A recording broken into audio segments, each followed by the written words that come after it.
பல்லடம் பேருந்து நிலையத்தில் கட்டப்பட்டு வரும் காவல் நிலையம் 1 வருடமாகியும் திறக்கப்படாததால் குற்ற சம்பவங்கள் அதிகரித்துள்ளது.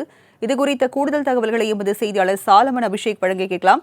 சாலமன் அபிஷேக், விவரங்கள் என்ன? வணக்கம் ராஜலட்சுமி. திருப்பூர் மாவட்டம் பல்லடம் பகுதியில் பல்வேறு குற்ற சம்பவங்கள் அன்றாட நடைபெற்று வருகிறது. அந்த வகையில் பல்லடம் பேருந்து நிலையத்தில் நாள்தோறும் 1000க்கும் மேற்பட்ட பயணிகள் வந்து செல்லும் நிலையில் குற்ற சம்பவங்களை தடுப்பதற்காகவே கடந்த 1 வருடத்திற்கு முன்பு பல்லடத்தின் மையப்பகுதியான பேருந்து நிலையத்தில் புறக்காவல் நிலையமானது அமைக்கப்பட்டது. இந்த நிலையில பல்லடம் மையப்பகுதியில் கட்டப்பட்ட புறக்காவல் நிலையமானது இன்றளவும் முழு செயல்பாட்டிற்கு வரவில்லை என பொதுமக்கள் குற்றம் சாட்டுகின்றனர்.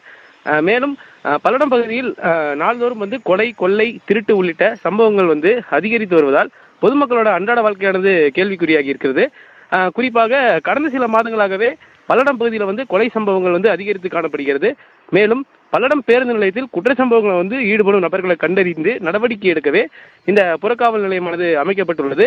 இருப்பினும் புறக்காவல் நிலையம் செயல்படாமல் இருப்பதால் குற்ற சம்பவங்கள் அதிக அளவில் நடைபெற்று வருகிறது.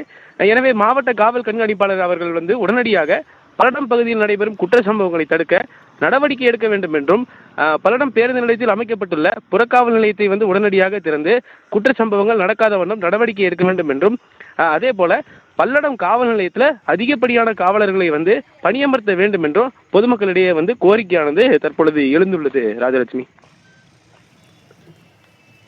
விவரங்களுக்கு நன்றி சாலமன் அபிஷேக்.